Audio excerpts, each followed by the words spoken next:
Seems to be connection issues still that are persisting. I would now like to, of course, bring back YN Sharma, CEO, Chimes Aviation Academy, back with us on the broadcast. So, as you were saying, what does the preliminary report, of course, establish a pilot error according to you? This is not what I said. Please understand.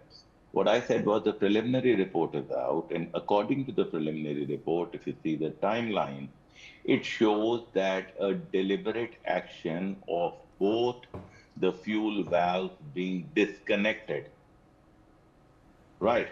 Which happened, the first one happened at, if I have the time here, at 8:42, and the second one by 43 or 44 seconds, right? That is when they were actually shut off. Now, when you say shut off, it's recorded. The action is recorded in the FDR that both the switches were disengaged. Now, how it is also corroborated is that if the switches were still in a run position, but at the back end, fuel starvation would have happened. You wouldn't have had a cockpit conversation between the pilot saying, "Did you shut off the switches?" And the switches don't move on their own. They need a robotic arm or somebody to actually move them.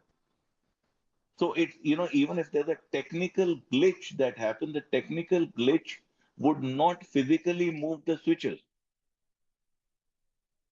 So yes, bit of an uncomfortable fact that we have to address, that there was some deliberate action.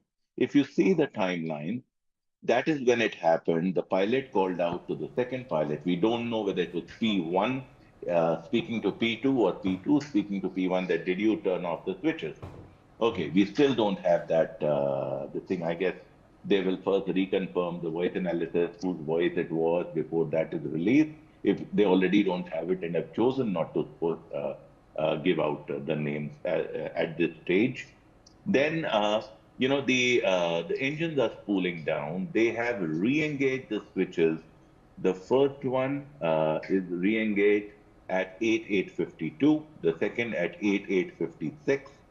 But they are already, the aircraft is what you call sinking. The engines will take a little time to switch on. The APU has deployed at 8:54. Deployed, not come into full operation. And within another 7-8 seconds of that, the pilot has given a mayday call. And 6 seconds after the mayday call, he has actually impacted with the ground.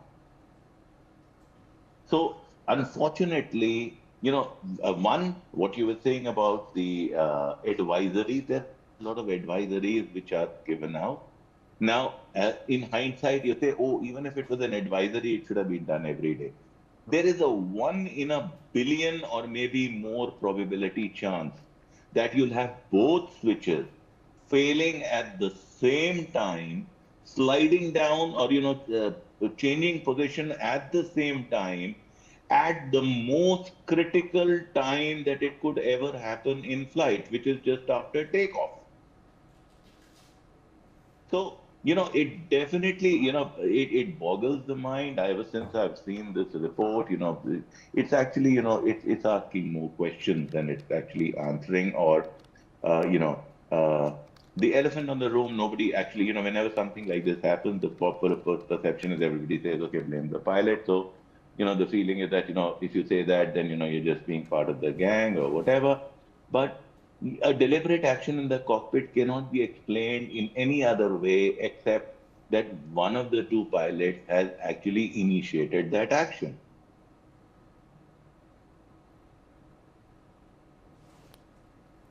Well, sir, thank you so much for joining us with your perspective. I would like to, of course, thank all of my guests for taking the time to join us on the broadcast as we continue to take a look at this preliminary investigation report that has come out. But we have run out of time, so we'll take a very short break. We'll be right back.